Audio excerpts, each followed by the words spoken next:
wonderful good morning to you, Grenada, Carriacou, Petite Martinique, the rest of the Eastern Caribbean, to you wherever you are. It's a wonderful Thursday morning. It is, in fact, the second day of the month of June.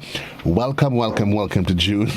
And indeed, reminding you that June is significant in many ways, more than one. Well, for 2023, for this year, it's election. But mostly reminding you that it signifies and introduces the official start of the hurricane season. And it's a good time that you should start having that conversation with your friends, families, and loved ones as to how you plan to navigate your way through what could be a rather tumultuous period in our lives. But with that being said, we get down into the meat of our discussion this morning. I want to say thanks to all of our listeners, those of you that's in Classic, 105.5 and 105.9 on the FM band, and those of you that's on the World Wide Web at www.gbn.gd, or you're on television, that's via GBN Channel 7, Channel 11, or Channel 20 if you are in cable. Indeed, I say thanks for being part of the conversation, and it's always a pleasure having you here with us here on Classic, even those of you that's on our Facebook page and our YouTube channel. My name is Joseph Cador, and thanks for being part of today's conversation. This morning, up to the point, my guest is ASP Simon Douglas, and this morning we'll be taking a look at the role and duties of the IGPF as we get into this election cycle. What is their role and responsibility in terms of the maintenance of the peace, because certainly you can well appreciate that the Royal Grenada Police Force, they have a fundamental responsibility to preserve the peace and maintain law and order, not just on all days, notwithstanding understanding and appreciating the significance of what is going to happen on the 23rd of June. With that being said, I want to say good morning. Good morning to you, ASP Douglas. How are you? Good morning to you, sir, and good morning to all your viewers and listeners. I am doing pretty well this morning, thanks. It's important as we get closer to the election day as it is, that we understand through sensitization as program like this, the role of the IGPF, and not just understanding your role, but we as a citizenry, we appreciate your role on the day so that we can understand how we should behave and how we should not behave. Would you agree? Certainly. And you're going to be getting a little more than you bargained for this morning, because we're not just going to speak about the role of the RGPF particularly, but rules pertaining to elections in general. That's fine. So there are particular rules that we wish to bring to the attention of the public that we would endeavor to do this morning. Great. So let's start with some of the basic rules, and because very often there's a lot of things that we take for granted, that we assume we're in a democratic state. I'm a big man and I'm a big woman. I can do what I want. And yes, why do we have our laws? We have our rights that are enshrined under the law. On election day, there are certain laws, behavior, and action that is allowed, and others that's prohibited. Let's speak to some of them. Right. Well, if you permit me, I want to start off by appealing to the public to behave in a manner that would result in what is best for Grenada. And that would be the overall objective that should be the objective of every Grenadian. But particularly the police has that as a priority, that we have a smooth election process. We're asking persons to respect the views and preferences of every other person, and generally to let good sense prevail. That is our plea to the public. Mm-hmm. And the general responsibility or role of the police, or roles of the police in this whole process, is preventing disruptions at political rallies and meetings, preventing intimidation and harassment among party supporters, maintaining order and creating, by means of effective policing, a favorable climate in which a democratic election can take place, ensuring and preserving a free, safe, and lawful atmosphere for campaigning by all parties and candidates without discrimination, and preventing the destruction of campaign posters, etc. Those are generally the responsibility of the police in this whole process. And just to let you know early up that the rules governing elections are contained in the Representation of the People Act, Chapter 286A of the 2010 revised laws of Grenada, and there have been several amendments after the 2010 revision.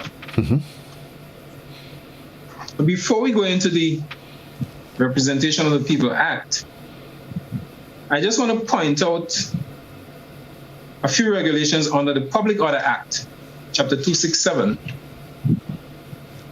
And that act says that a public meeting includes any meeting in a public place and any meeting which the public or any section thereof are permitted to attend, whether on payment or otherwise. And Section 6 of that act prohibits persons from having any offensive weapon at a public meeting.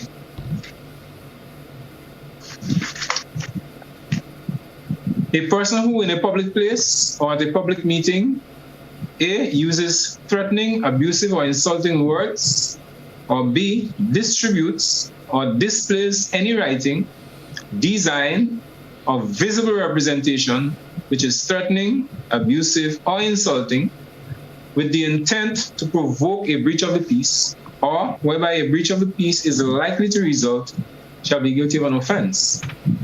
And a police officer may arrest any person without a warrant who breaches these regulations. Basically, this is saying that if you use any form of language that is insulting or threatening, or if you display any writing, design, sign, anything visible, any representation that is threatening, abusive, or insulting to any person with the intent to provoke a breach of the peace, such as causing another person to commit offenses or to behave disorderly, or which is likely to have that result. So even if it was not your intention, but your behavior is likely to have that result, then you're guilty of an offense. Let me ask you, yes, and I know you have the presentation, but and I want to make sure that while we have information to give, that we satisfy the needs of the general public.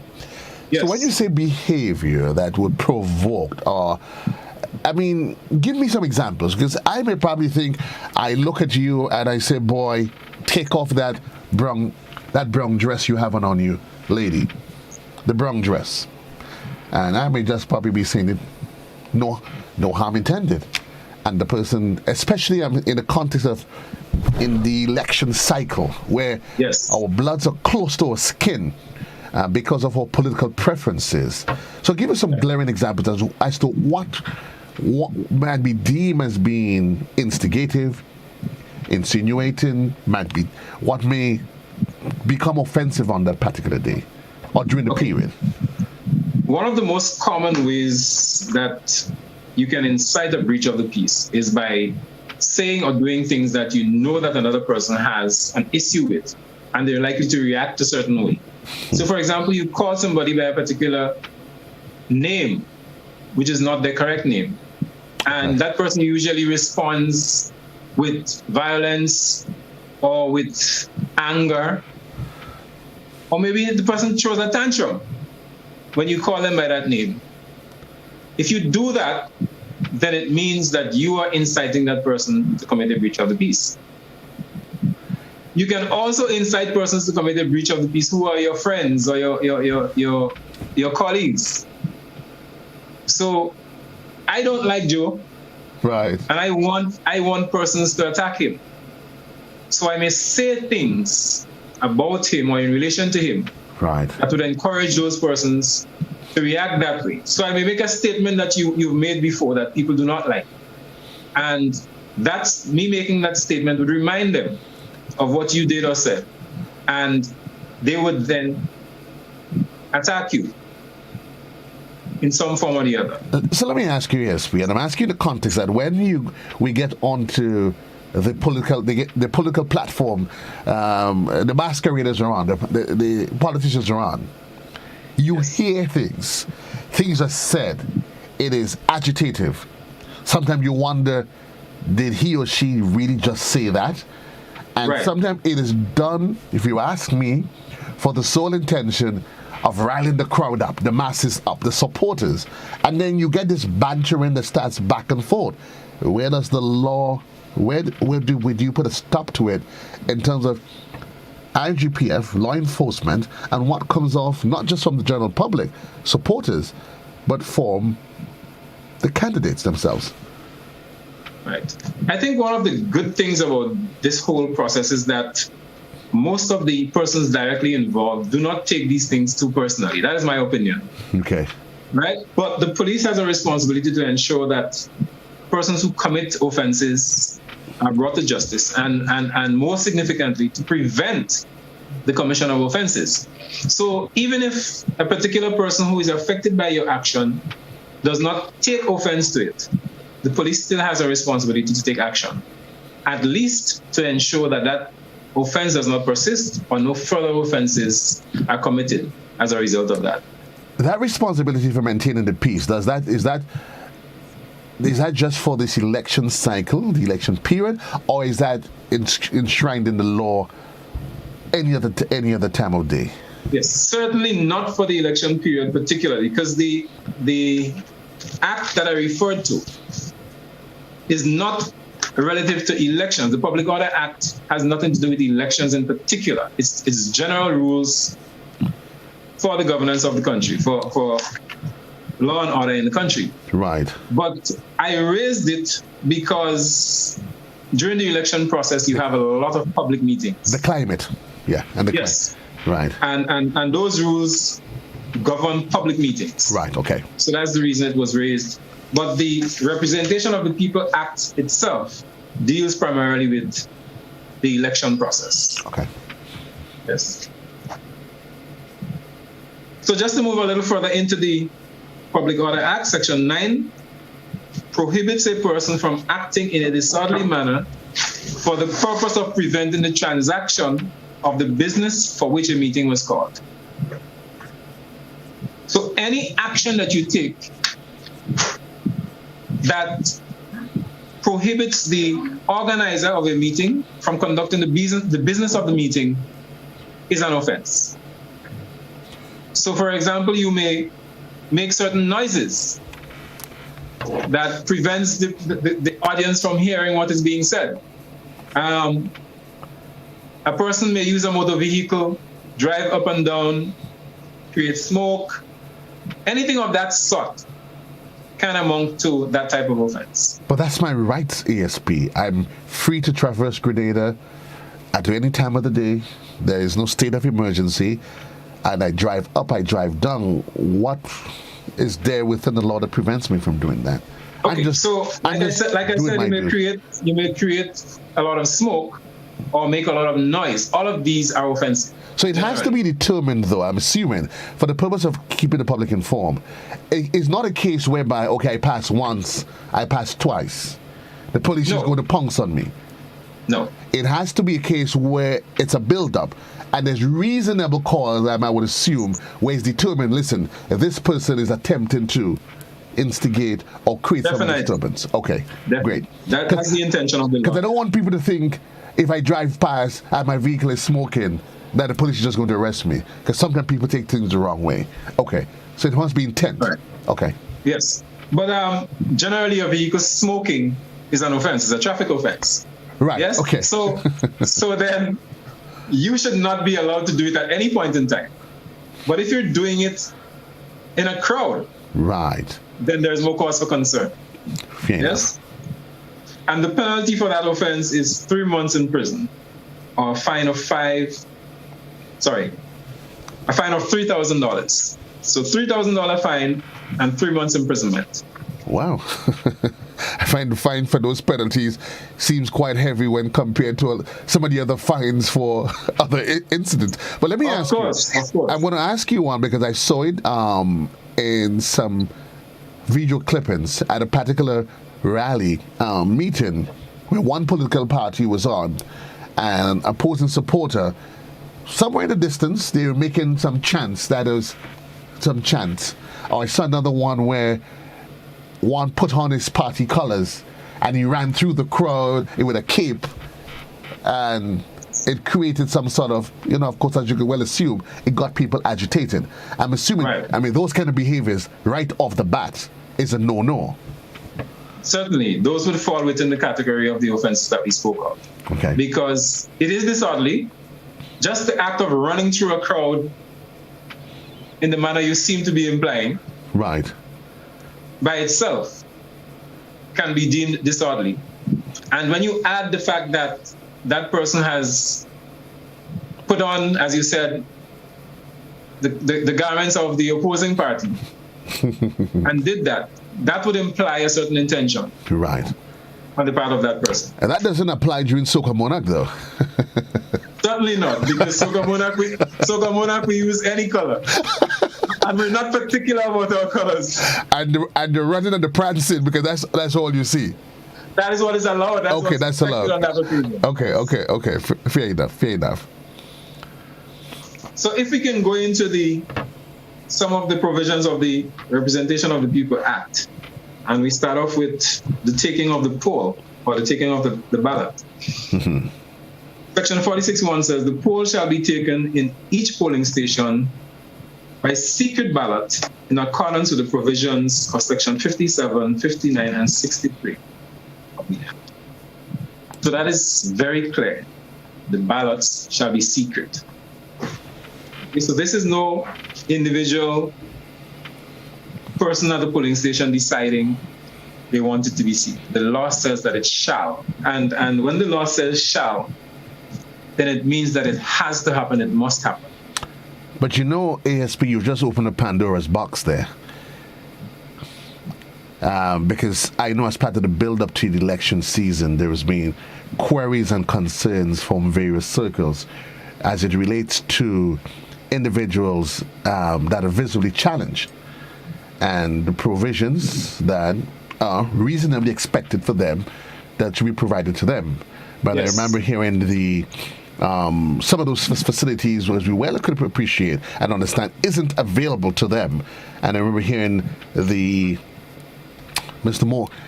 Maureen, of course, clearly stating in the past, there are persons that's there to assist them. But questions have been made whether or not this is a violation of their rights. And listening to you now, I think it probably just adds a little bit more hot sauce in the chili. Well, Joe, the interpretation of those laws, the persons involved directly in the process are schooled in the rules. And the legal persons would take the time to explain those rules to them and the exceptions and so forth. Okay. So whatever they're told in relation to issues like that, even if, because the law is not always applied rigidly. Okay. Okay, there's always a room for exceptions in cases where it cannot be applied strictly. Right. Okay, so those persons involved in the process will be educated on what exceptions can be made under what circumstances. Fair enough. Yeah, so we move on to hours of taking the poll. Section 50 of the Act says the taking of the poll at each polling station shall be between 6 o'clock in the forenoon and 5 o'clock in the afternoon of the same day. So again, the law makes it clear that it starts at 6 in the morning and ends at 5 in the afternoon. So any person arriving at a polling station a minute after 5 p.m. will not be allowed to vote. And of course, there may be persons in line at 5 p.m. Those persons will be allowed to vote. But you are not allowed to join that line and enter the polling station for the purpose of voting if you arrive after 5 p.m. Right. And certainly law enforcement would be there so as to ensure that. Of course. So the officers will be keeping checks as to who the last person is at 5 p.m. and ensure that persons do not, after that person, do not enter that polling station for the purpose of voting. And I'm going to ask you this because I know it is going to come up. I know some things not naturally going to happen. Well, officer, my ward says it's just 2 minutes to 8, 2 minutes to 5. So is there going to be at each of the polling stations a publicly displayed clock, or somebody that's established, or it has to be established, time is going to be synchronized with all of the polling stations where they use that measure, so we know that 5 o'clock in LO2 in Springs, it's 5 o'clock at another polling station, so at least there's no seeming irregularities. Is that part of the conversation? That I do not have the answer to, but I think I can reasonably assume that the officers in charge of each polling station would have a clock that would show the time. Right. That they're working with. Whether or not they all synchronize is a question that I do not have the answer to. Right. But 5 o'clock. The time that the officer in charge of that polling station would determine when the 5 o'clock has arrived. And I'm asking you that because I think some people make some rather juvenile arguments. But I think each and every one of us reasonably, whether your clock is fast or slow, we know when 5 o'clock. Even if you might be off by a minute or two, I think we all know what time, when is 5 o'clock. So the idea is to get to the polling station before that cutoff. 5 o'clock, yes. Okay. And for example, if you go to Grand Lake's office 5 minutes after their closing time, they operate with their closing time, their hour, their clock. Right. So you saying that my watch says 5 to 3 doesn't affect the fact that their clock says 3 o'clock. Yes? So I think the reasonable suggestion on the day is that individuals, you prioritize your actions, your activity on the day. Get out early and do what you have to do, so that you do not necessarily find yourself running against time late in the evening. Sorry about that. I missed you there for a bit. No, I was just saying probably what the advice, I think the general advice would be to the general public to prioritize their activities on the day. Of course. Yes. Get up early and do what you have to do, so that you're not faced with the situation where 4:30 you're trying to get to your polling station that is 45 minutes away. Certainly. And that can result in other issues than not getting to vote, because you might be rushing and get into an accident. Right. And things of that sort. So we actually imploring on persons to make arrangements in advance, determine what is a reasonable time for you to leave whatever area you're at to get to your polling station on time. Grenadians seem to have a reputation for doing things last minute. Licensing is an example, Joe. Right. We have 6 weeks to license a vehicle. And people, year after year, we have time, pay a $50 late fee for not registering the vehicle or licensing the vehicle within that 6-week period. The culture. Yes. But with the licensing, you'll be allowed to do it, paying a late fee. With the voting process, you wait another 5 years. You miss the train. So, yes. So we actually asking persons to make necessary arrangements and get there on time so you can vote. There is a cutoff time, though, ASP, for you not being admitted into the line, being able to. But individuals can get there as early as they so desire. So polling station opens at 6. If you choose to get there 4:30 and stand in front and wait, that is totally up to you. That is up to you. You would be in a line, and if you're the first person to arrive there, you'll be first to enter and vote. Right. Okay. Wonderful. The voting starts at 6. Okay. So we just, for those of you that are just joining us, 25 minutes gone past the hour. My guest this morning from the Royal Grenada Police Force, ASP Simon Douglas, and we are going through the rules and regulations, role and responsibility of the police, and not just the police, but us, the general public. And we just got to the part of the hours for taking a poll, and as you're saying, ASP, as reflected in Section 49 of the Act, that the poll would be from 6 to 5. The polling stations are open from 6 to 5, and the general encouragement is that you get there on time, because once 5 o'clock comes, that is the cutoff point. That is Section 50 of the Act. 50, yes, because it was in fact amended. Yes. 6 a.m. Until 5 p.m. the same day. Okay. So we move on. Electors to vote only in the polling division for whose list their names appear on.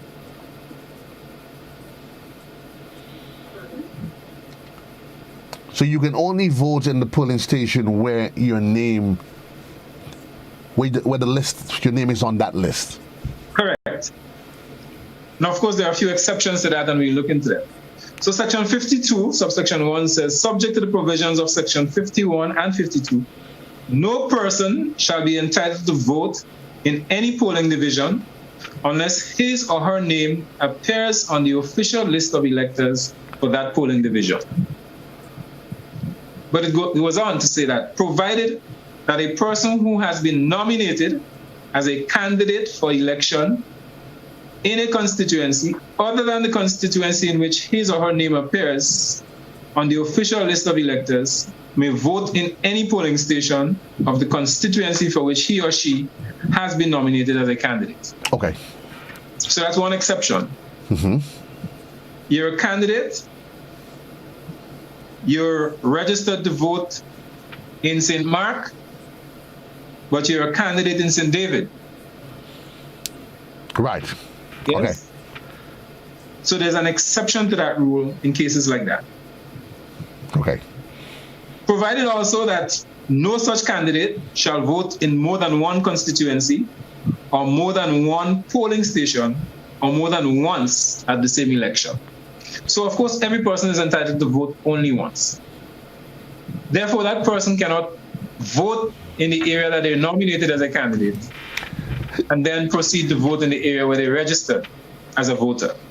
And I'm assuming you could reasonably understand, ASP, that's the purpose of the inking of the finger.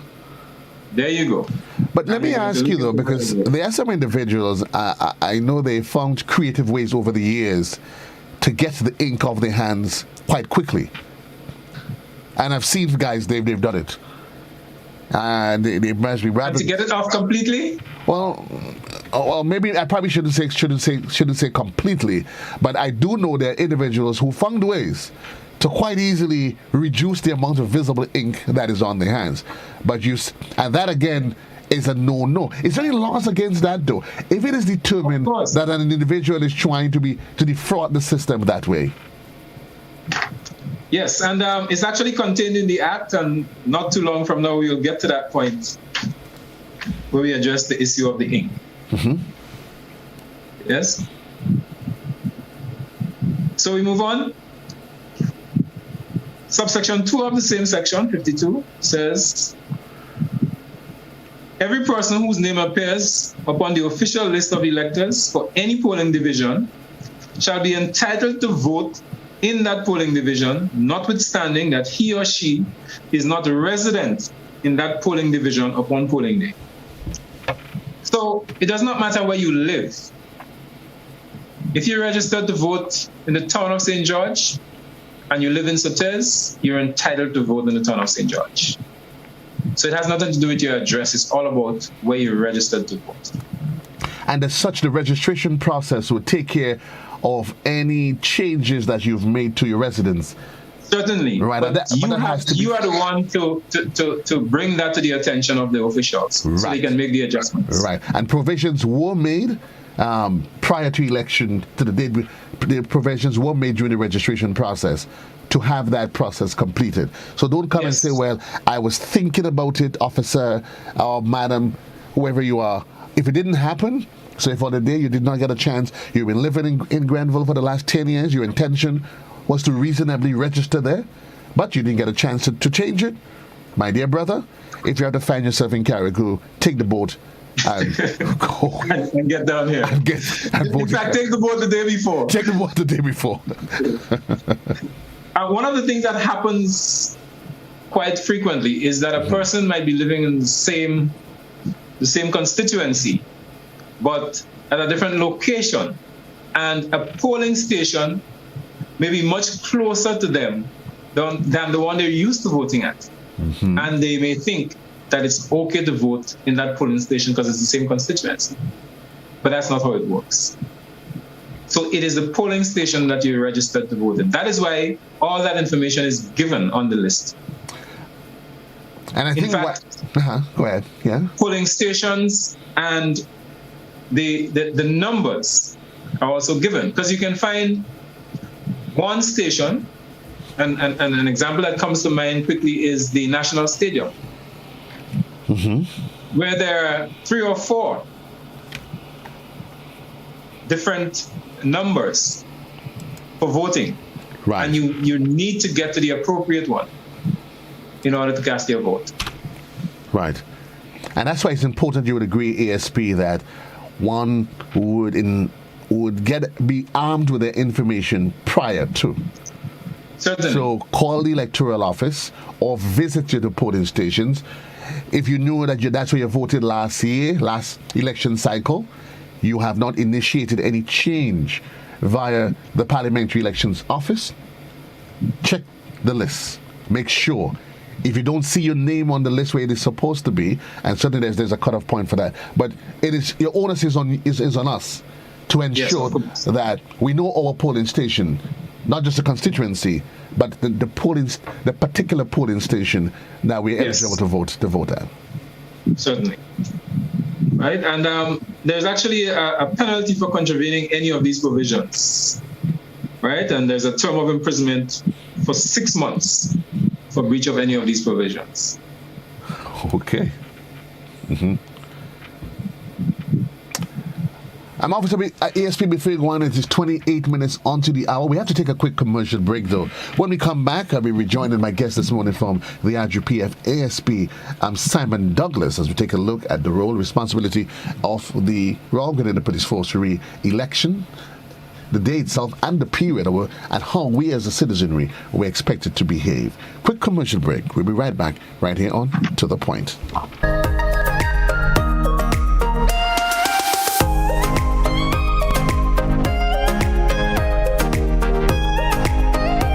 Grill Master invites you to its new dining experience. Middle Eastern grill food, appetizers, salads, and Grenada's finest local cuisines. Join us for local breakfast, lunch, or dinner. At Grill Master, dine and feel the aroma of Middle Eastern spices blended with fresh local herbs and spices. Taste and feel the Caribbean mixed with Damascus and Beirut cooking styles. All Middle Eastern menu items available for free delivery. That's right, free for Middle Eastern menu orders over $50. Delivery available throughout St. George's every day, including Sunday and public holidays between 11 a.m. to 9 p.m. Book your table or place your free delivery order at 439-3737, 439-7733. WhatsApp number 423-3737. Caribbean, Middle Eastern cuisine. So tasty. Grill Master, second to none. Feel good facts. Avoid the most common causes of spreading the flu. Cover your coughs and sneezes with a tissue, dispose of it straight away, and either wash your hands or use an alcohol-based hand sanitizer.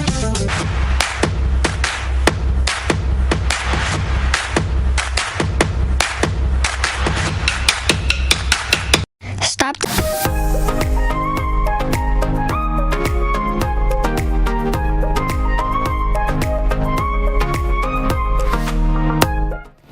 Thank you. Welcome back to the program. 25 minutes on to the hour of 10 o'clock in the morning time. It's To The Point for today, the second day of the month of June. My guest this morning from the Royal Grenada Police Force, ASP Simon Douglas. ASP, thank you. Welcome back to the program.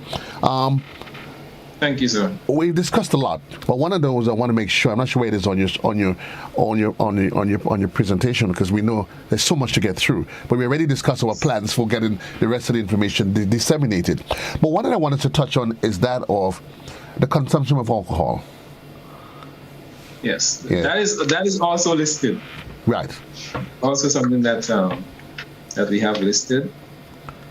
But it is an offense. Just to answer the question briefly, it is an offense to consume or to distribute or to sell alcohol during the hours of the polling. Yes. So once the polling has started, any time before it ends, no person is allowed to distribute, sell, or in any way give alcohol to any person. And you're referring to, is that just limited to the rum shop as we refer to it? Or is that Anywhere in public. anywhere in public? Anywhere in public. So I can take a drink at home? Yes, nobody can interfere with anything you do at your home unless it's outright unlawful. Right. So if I have a party on that day at home, Once it is not within the 100 yards of a polling station, right? yes, Okay. and it does not interfere with the process of the elections in any way. Okay. So literally, there's no public consumption or distribution of alcohol on from 6 a.m. 6 a.m. from 6 a.m. to 5. If you want Correct. if you have reasons to plan, you want to serenade, you probably do it before or after. What if though, ASP? In fact, Joe, let me double check this, because I'm thinking now it is on election day and not the during hours of polling. Yes. right. So as we go along, I'll find it and I'll verify. And I'm happy. But what about being intoxicated all together? So I am home, ASP. I've had a couple, you know what? I figure I've done my civic duty. I waited to party later on. Yes. But if for some reason I have to go from point A to point B, right? Which would, for some reason, bring me closer to the polling station. But I'm about minding my business. But I'm intoxicated. A police officer meets me. What's contained in the law? I have not seen any provision that speak to a person being intoxicated. Okay. But of course, the laws that operate at that time are not only the laws specifically related to elections. Okay. Yes, so we have all the other laws that would kick in if a person does something that is not contained in the Representation of the People Act, but amongst an offense under any other act. Okay. Fair Yes, enough. so that's the case. Okay, so to answer the question, Section 82 of the Act says, in subsection 1, no intoxicating liquor shall be sold, offered for sale, or given away at any premises situate in any constituency in which an election is being held. And just to pause here for a moment, of course, every area in Grenada is within a constituency. Yes?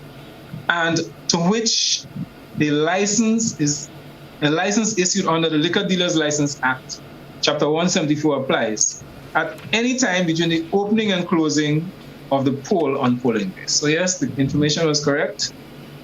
It is any time between the opening and closing of the poll. Yes. Subsection 2 says, no intoxicating liquor shall be supplied to any person at any premises situate in any constituency in which an election is being held, and to which a license issued under the Registration of Clubs Act, Chapter 282, applies at any time between the opening and closing of the poll on polling day. And any person who contravenes any of these provisions shall be liable to a fine of $500 and imprisonment for 6 months. So any dealer, and I like to put it this way, the smart bar or shop operators who may say, I'm not selling, officer, I'm just giving my friends a drink. We're celebrating, or we're just chatting and having a drink. Are we warming It's up? still an offense. Are we warming up for the celebration? Yes, but it is still an offense. Still an offense. I'm recognizing the ASP, and I think it probably points towards, and I'm hoping that we can see the bigger picture, us recognizing the significance of the activity, that of elections. Certainly. I think some of the penalties that's prescribed only it points to it. This is an important milestone in our democracy, in our lives of the people, and we should really understand that it's not just another day. It's not a Christmas day or a Boxing Day or Whit Monday. We must understand the significance. Joe, unlike some of the more advanced countries, the United States, for example, where impeachment and things of that sort can easily take place, where there are a lot of provisions that allow for dealing with a government that is not performing its functions. Mm-hmm. The decision we make on election day in Grenada, we're basically stuck with it for 5 years. Right. So we must ensure that the rules that govern that process are efficient enough to ensure the best result during that process. So hence the stringent rules and the stiff penalties attached for breach of those rules. Right. Indeed.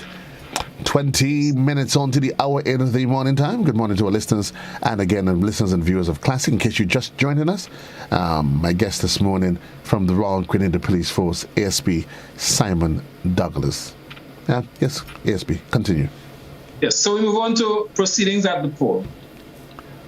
Section 57, subsection 1 says, at the hour fixed for opening the poll, the presiding officer and the poll clerk shall, in the presence of the candidates or their agents and such of the electors as are present, open the ballot box and ascertain that there are no ballot papers or other papers therein, after which the box shall be locked and the presiding officer shall keep the key thereof.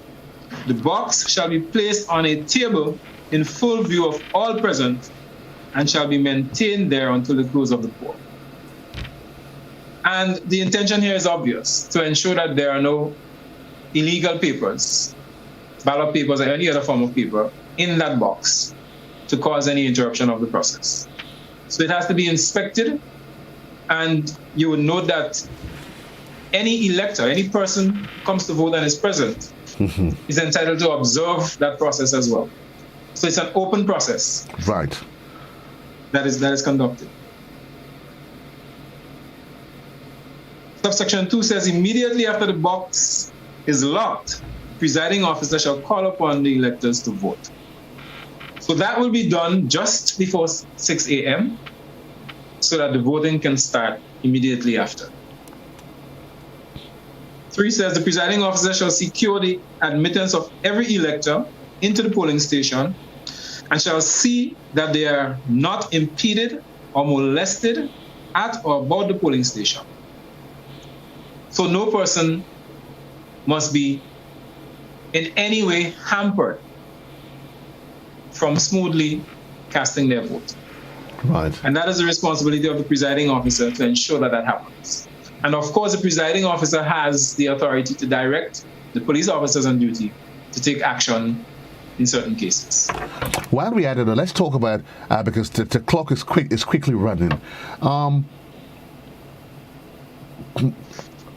Code of conduct on the day itself, on the at the polling station, in terms of what we choose to wear.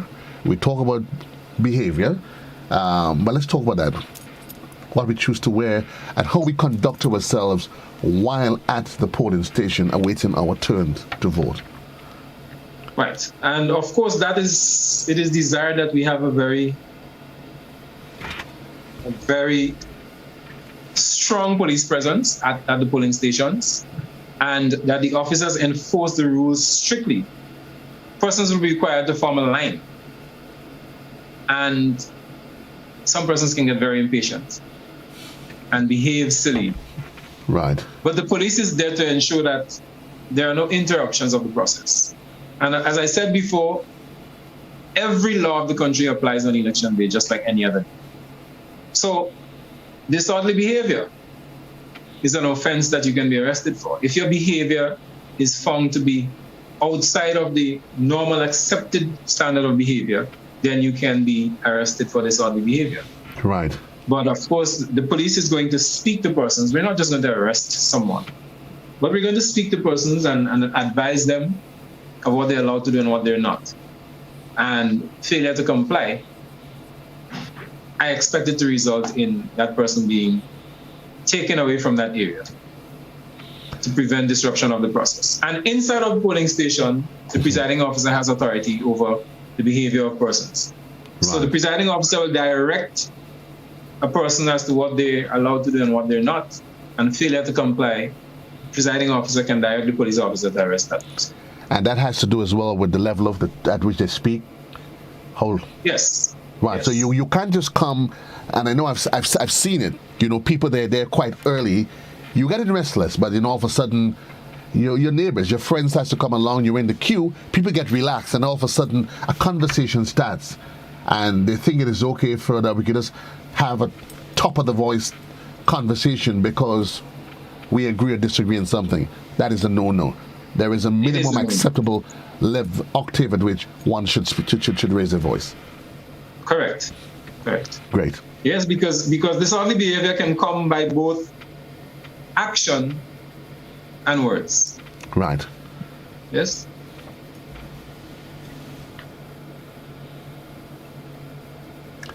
Again, reminding you, it is just about 10 minutes, 12 minutes actually, on to the hour. And my guest this morning, ASP Douglas, Simon Douglas, from the IRGPF, as we're looking at the roles, responsibilities, and of the police, and certainly us as the citizenry. I don't want us to forget ASP. We did talk about it. It is done. I know we had to take down to speak to, but he always running. The inking of the hands. Yes. I know some people proudly they show it. They're happy to say, I don't buy the last election. My ink stayed on for, I don't know, but I wondered after a while, ASP, what did they put in that ink? Because that thing stayed on for quite a while, a couple of days until I had to make efforts to. Yes. The intention is that you would not be capable of removing it in your own time. Right. So it is made with certain special material to ensure that happens. Yes. So section 6.3 speaks to immersing of the appropriate digit in electoral ink. Right. It says the presiding officer shall, before permitting an elector to put his or her folded ballot paper in the ballot box, in accordance with section 61.4, if the elector has an appropriate digit, satisfy himself or herself that there does not appear upon such digit any substance which in his or her opinion is likely to prevent the adhesion of electoral ink and cause the elector to immerse such digit in the electoral ink. The sections that follow explain what the appropriate digit is, and I'll try to just break it down for you. Mm-hmm. Thanks. But before I do that, the digit, a digit here refers to a finger, or in some cases your thumb, has to be inspected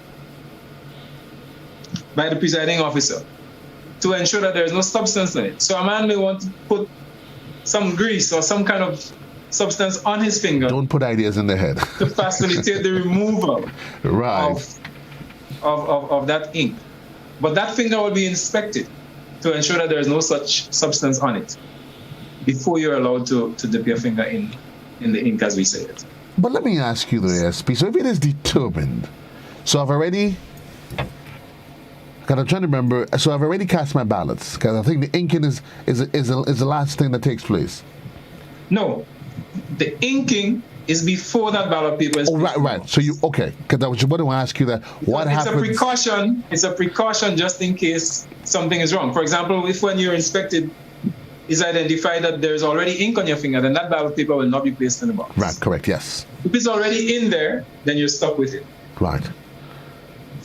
So if it is determined through inspection that I have some foreign substance that I can't reasonably explain the presence of, what happens? What is the process? Well, what the law speaks to is ink that resembles the electoral ink. So if the presiding officer is satisfied that what is on your finger is electoral ink, then they treat it as such, and you'll not be allowed. That paper will not be placed in that box. Yes. Yes.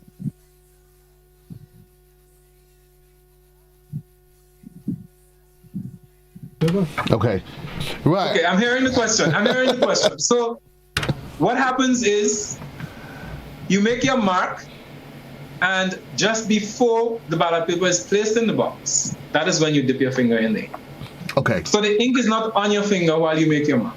Right, but I wanted to know though if there is in the process of inspection, the officer, the presiding officer, it is determined that there's a presence of something on your hand, whatever it is. Yes. And you cannot reasonably, so you ask JC, what's on your hand?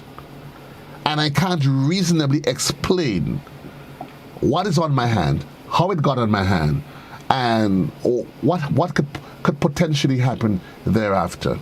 And what is my recourse if I say to you, lady, sir, officer, I don't know. That's what my hands they are. That's what they are. I don't know. I was peeling green bananas this last night, and stain got onto my hand, and I can't explain that. What happens? Yes. Well, the law does not speak specifically to that. Or let me rephrase that. I have not seen anything in the law that speaks specifically to that type of scenario. Right. But as I said earlier, the officials involved in the process are given their briefings, and certain things are explained to them, and those, I would imagine, would be part of that briefing, that right. Those things would be explained to them. So not everything will be placed within the sections of the Act. Right.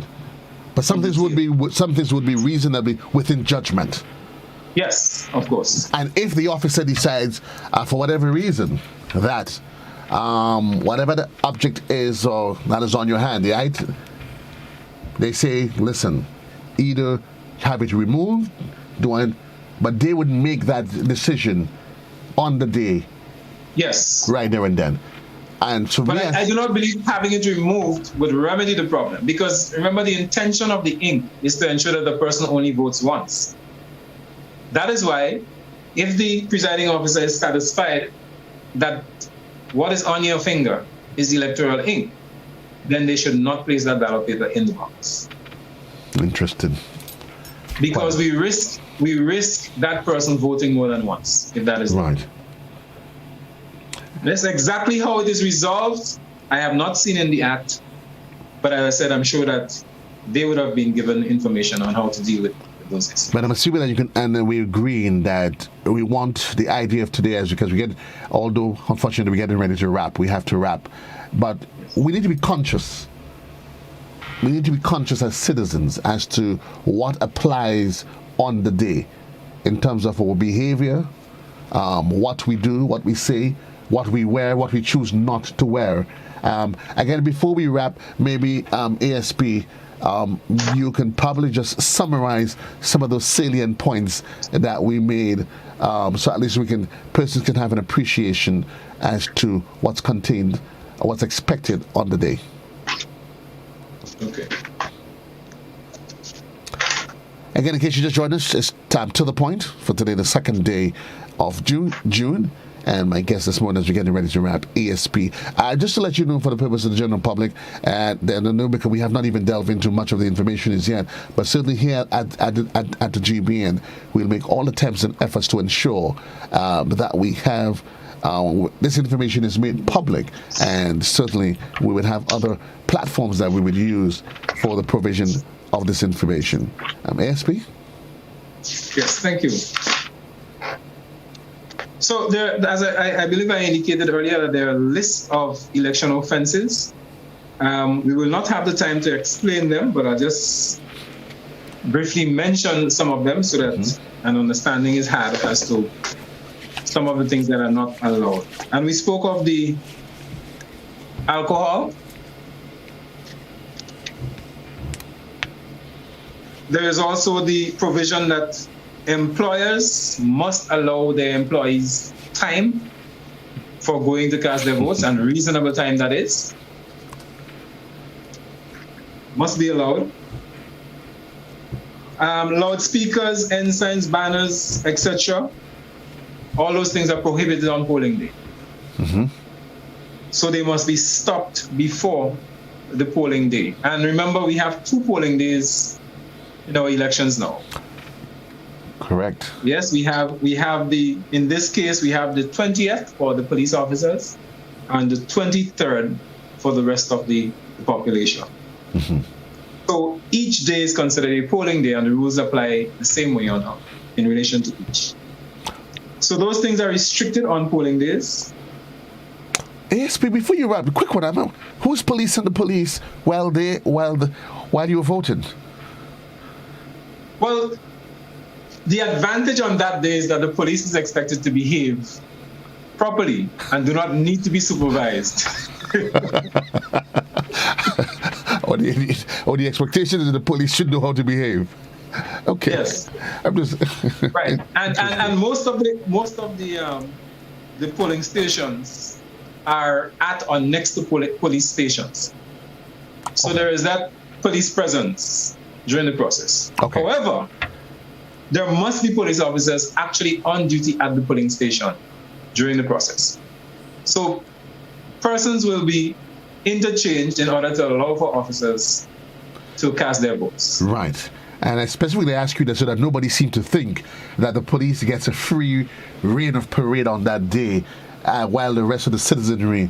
Okay, so police, there would be some measure. Some of the rules do apply on polling day, on polling day 1, as is on polling day 2. All the rules apply. All the rules same applies. The on police both polling officers will behave So themselves. even if the general public will not be voting on the 20th, the rules in relation to alcohol and the banners and flags and all these things, loudspeakers and so on, all of them apply on both the 20th and the 23rd. Okay, great. Mhm. Then we have influencing of electors to vote. That is prohibited as well. So no action that is geared towards influencing is allowed during the polling hours. Yes? Bribery is an offense during polling hours. It's just an offense during polling hours, not before. Well, under the Representation of the People Act, Okay. it is a specific offense, but generally, depending on the circumstances, it may amount to another offense Right. Okay. outside of election. And you did say that those laws, while they might be specific to election day, all the other laws of the land, they remain either way. Are in effect. Are in effect. So, Are in effect all of the right. time. Okay. Yes, so the But- only time that there might be an issue with any particular law is if two different acts refer to the same action and there are differences in Right. relation to what the various acts say about that. Fair enough. Yes. 30 seconds, ASP. Yes. Just to mention a final one, personation, which is a very serious one, which basically refers to taking on the identity of another person for an illegal purpose, attempting to vote in the name of a person who you are not, Right. or attempting to vote a second time, presenting yourself as an elector a second time, also amongst the personation. And there's a serious penalty for that. So with my final 15 seconds, I want to again remind us that, and you put it quite nicely a while ago, it is for all of us. The election process is an important process for every Grenadian. And every person must be allowed to freely make their decisions in relation to who they support, who they vote for, and things of that nature.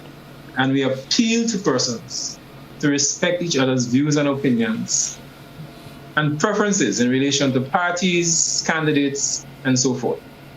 And again, I like to put it this way, let good sense prevail.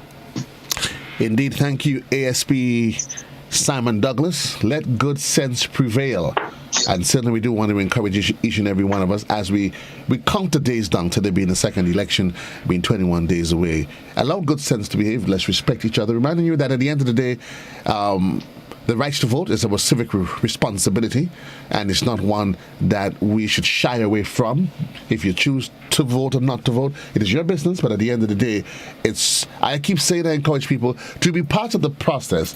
To relinquish your responsibility is almost like abdicating your rights to even query or question anything that happens thereafter. Well, until then, folks, thank you for being part of the conversation here on To The Point.